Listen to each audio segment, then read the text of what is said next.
ಆಕಾಶವಾಣಿ ಪ್ರದೇಶ ಸಮಾಚಾರ ಓದುತ್ತಿರುವವರು ವಿವೇಕಾದಿತ್ಯ ಕನಿಯಾಲ. ಕೇಂದ್ರ ಸರ್ಕಾರವು ಕ್ರೀಡಾ ಕ್ಷೇತ್ರಕ್ಕೆ ಹೆಚ್ಚಿನ ಒತ್ತು ನೀಡುತ್ತಿದ್ದು 2030ರಲ್ಲಿ ಕಾಮನ್ವೆಲ್ತ್ ಕ್ರೀಡಾಕೂಟ ಹಾಗೂ 2031ರಲ್ಲಿ ಒಲಿಂಪಿಕ್ ಕ್ರೀಡಾಕೂಟವನ್ನು ಆಯೋಜಿಸುವ ಗುರಿ ಹೊಂದಿದೆ. ದೇಶದ ಪ್ರತಿಭಾವಂತ ಕ್ರೀಡಾಪಟುಗಳನ್ನು ಗುರುತಿಸಿ ಪ್ರೋತ್ಸಾಹಿಸುವ ನಿಟ್ಟಿನಲ್ಲಿ ಲೋಕಸಭಾ ಕ್ಷೇತ್ರಗಳ ವ್ಯಾಪ್ತಿಯಲ್ಲಿ ಸಂಸದ್ ಖೇಲ್ ಮಹೋತ್ಸವ ಆಯೋಜಿಸಲಾಗುತ್ತಿದೆ ಎಂದು ಸಂಸದ ಬಿವೈ ರಾಘವೇಂದ್ರ ಹೇಳಿದರು. ಉಡುಪಿ ಜಿಲ್ಲೆ ಬೈಂದೂರಿನಲ್ಲಿ ಸಂಸದ್ ಖೇಲ್ ಮಹೋತ್ಸವದ ಭಿತ್ತಿಪತ್ರ ಬಿಡುಗಡೆಗೊಳಿಸಿ ಅವರು ಮಾತನಾಡಿದರು. ಈ ತಿಂಗಳ 20ರ ಒಳಗೆ ಸಾಂಪ್ರದಾಯಿಕ ಹಾಗೂ ಒಳಾಂಗಣ ಕ್ರೀಡಾ ವಿಭಾಗಗಳಲ್ಲಿ ಆಸಕ್ತ ವಿದ್ಯಾರ್ಥಿಗಳು ಹೆಸರು ನೋಂದಣಿ ಮಾಡಿಕೊಳ್ಳಬಹುದು. ಆಯ್ಕೆಯಾದವರಿಗೆ ಕ್ರೀಡಾ ವಿದ್ಯಾರ್ಥಿ ವೇತನ, ತರಬೇತಿ, ಕ್ರೀಡಾ ಸಲಕರಣೆಗಳನ್ನು ಒದಗಿಸಲಾಗುವುದು ಎಂದರು. ವಿದ್ಯಾರ್ಥಿಗಳು ಕ್ರೀಡಾ ಚಟುವಟಿಕೆಗಳಲ್ಲಿ ಭಾಗವಹಿಸುವುದರಿಂದ ದೈಹಿಕ ಹಾಗೂ ಮಾನಸಿಕ ಸುದೃಢತೆ ಸಾಧ್ಯ ಎಂದು ಚಿಕ್ಕಬಳ್ಳಾಪುರ ಜಿಲ್ಲಾ ಪಂಚಾಯತ್ ಮುಖ್ಯ ಕಾರ್ಯನಿರ್ವಾಹಕ ಅಧಿಕಾರಿ ಡಾ ವೈ ನವೀನ್ ಭಟ್ ಹೇಳಿದರು. ಜಿಲ್ಲಾ ಪದವಿ ಪೂರ್ವ ಶಿಕ್ಷಣ ಇಲಾಖೆ ಚಿಂತಾಮಣಿ ನಗರದ ಕ್ರೀಡಾಂಗಣದಲ್ಲಿ ಆಯೋಜಿಸಲಾದ ಪದವಿ ಪೂರ್ವ ಕಾಲೇಜು ವಿದ್ಯಾರ್ಥಿಗಳ 2 ದಿನಗಳ ಕ್ರೀಡಾಕೂಟಕ್ಕೆ ಚಾಲನೆ ನೀಡಿ ಮಾತನಾಡಿದರು. ಶಿವಮೊಗ್ಗ ಜಿಲ್ಲೆಯಲ್ಲಿ ತೆಂಗು ಅಭಿವೃದ್ಧಿ ಮಂಡಳಿ ಶಾಖೆಯನ್ನು ಆರಂಭಿಸಲು ಉದ್ದೇಶಿಸಲಾಗಿದೆ ಎಂದು ಶಾಲಾ ಶಿಕ್ಷಣ ಮತ್ತು ಸಾಕ್ಷರತಾ ಖಾತೆ ಹಾಗೂ ಜಿಲ್ಲಾ ಉಸ್ತುವಾರಿ ಸಚಿವ ಮಧು ಬಂಗಾರಪ್ಪ ತಿಳಿಸಿದ್ದಾರೆ.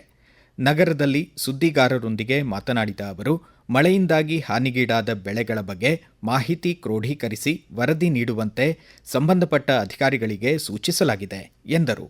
ಈ ಜಿಟ್ರಿ ಮಳೆಯಲ್ಲಿ ಬಹಳ ಮುಖ್ಯವಾಗಿ ಅಡಿಕೆ ಬೆಳೆಗಾರರಿಗೆ ಹೆಚ್ಚು ತೊಂದರೆ ಆಗಿರ್ತಕ್ಕಂಥದ್ದು, ಮತ್ತೆ ಜೋಳ ಯಾರ್ಯಾರು ಹಾಕಿದ್ದಾರೆ ಅವರಿಗೂ ಕೂಡ ಸಾಕಷ್ಟು ತೊಂದರೆ ಆಗಿರ್ತಕ್ಕಂಥದ್ದು. ನಾನು DC ಅವರಿಗೆ ಮತ್ತೆ ಅವರವರ ಅಧಿಕಾರಿಗಳಿಗೆ ಹೇಳಿದ್ದೀನಿ, ದಯವಿಟ್ಟು ಮಾಹಿತಿಯನ್ನು ಯಾವತ್ತೂ ಕೂಡ ರೆಡಿ ಮಾಡಿ ಇಟ್ಕೊಳ್ಳಿ ಅಂತ. ಈಗ ಸುಮಾರು 40,000 45,000 ಹೆಕ್ಟೇರ್ಸ್ ಅಡಿಕೆ ಕೊಳೆ ರೋಗ ಬಂದಿದೆ ಅಂತ ಹೇಳಿ ಆಸ್ ಆಫ್ ನೌ ಮಾಹಿತಿ ತಗೊಂಡಿದ್ದಾರೆ. ಮತ್ತೇನಾದ್ರು ಮಳೆ ಹಸಿದ್ರೆ ಮತ್ತೆ ಅದು ರೋಗ ಸ್ಪ್ರೆಡ್ ಆಗ್ತಕ್ಕಂಥದ್ದು ಜಾಸ್ತಿ ಇರ್ತದೆ. ಇದಕ್ಕೆ ನಾನು ಅಗ್ರಿಕಲ್ಚರ್ ಮತ್ತೆ ಹಾರ್ಟಿಕಲ್ ಡಿಪಾರ್ಟ್ಮೆಂಟ್ ಮತ್ತೆ ಅಗ್ರಿಕಲ್ಚರ್ ಯೂನಿವರ್ಸಿಟಿ ಮಾತಾಡಿ ರಾಜ್ಯ ಸರ್ಕಾರದಲ್ಲೂ ಕೂಡ ಯಾವ ರೀತಿ ನಾವು ಸಹಕಾರವನ್ನು ಮಾಡಬಹುದು ಅಂತ ಹೇಳಿ ಕಲ್ಚರ್ ಮಿನಿಸ್ಟರ್ ಕೂಡ ಮತ್ತೆ ರೆವೆನ್ಯೂ ಇವರಿಬ್ರು ಕೂಡ ಜಾಯಿಂಟ್ ಆಗಿ ಡಿಸಿಷನ್ಸ್ ತಗೊಳ್ಬೇಕಾಗ್ತದೆ.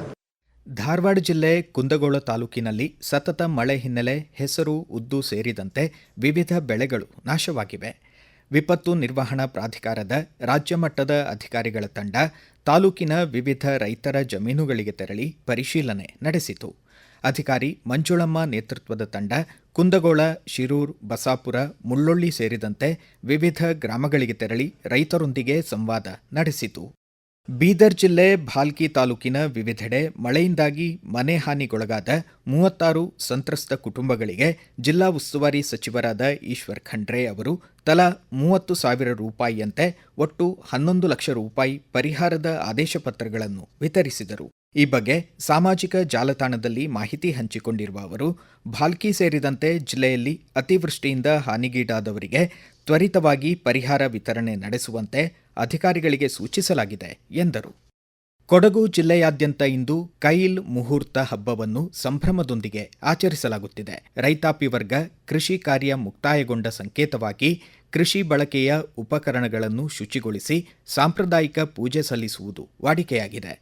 ಭಾರತೀಯ ಬಾಹ್ಯಾಕಾಶ ಸಂಶೋಧನಾ ಸಂಸ್ಥೆ ಇಸ್ರೋ ಬೆಂಗಳೂರು ಆವರಣದಲ್ಲಿ ಆಗಸ್ಟ್ 3ರಂದು ಜರುಗಿದ ಇಸ್ರೋ ರೋಬೋಟಿಕ್ಸ್ ಚಾಲೆಂಜ್ ರಾಷ್ಟ್ರಮಟ್ಟದ ಸ್ಪರ್ಧೆಯಲ್ಲಿ ಧಾರವಾಡದ ಭಾರತೀಯ ಮಾಹಿತಿ ತಂತ್ರಜ್ಞಾನ ಸಂಸ್ಥೆ IIIT ವಿದ್ಯಾರ್ಥಿಗಳ ತಂಡ ತೃತೀಯ ಸ್ಥಾನ ಗಳಿಸಿದೆ.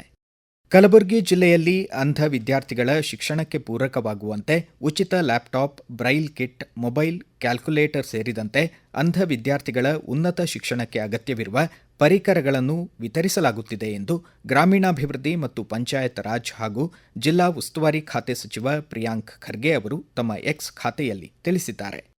ಧಾರವಾಡ ಹಾಗೂ ಮೈಸೂರು ಜಿಲ್ಲೆಗಳಲ್ಲಿ ಸ್ಥಾಪಿಸಲು ಉದ್ದೇಶಿಸಿರುವ ಕೌಶಲ ತರಬೇತಿ ಸಂಸ್ಥೆಗಳಿಗೆ ಸಂಬಂಧಿಸಿದಂತೆ ಬೆಂಗಳೂರು ವಿಕಾಸಸೌಧದಲ್ಲಿ ಕಾರ್ಮಿಕ ಖಾತೆ ಸಚಿವ ಸಂತೋಷ್ ಲಾಡ್ ಅವರ ನೇತೃತ್ವದಲ್ಲಿ ವಿವಿಧ ಸಂಸ್ಥೆಗಳ ಪ್ರತಿನಿಧಿಗಳೊಂದಿಗೆ ಸಮಾಲೋಚನೆ ನಡೆಸಲಾಯಿತು.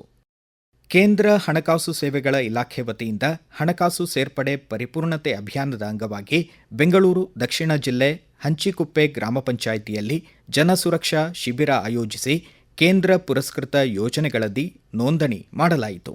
ಇಲ್ಲಿಗೆ ಪ್ರದೇಶ ಸಮಾಚಾರ ಮುಕ್ತಾಯವಾಯಿತು. ನಮ್ಮ ಮುಂದಿನ ರಾಷ್ಟ್ರೀಯ ವಾರ್ತಾ ಪ್ರಸಾರ ಮಧ್ಯಾಹ್ನ 1:10 ನಿಮಿಷಕ್ಕೆ.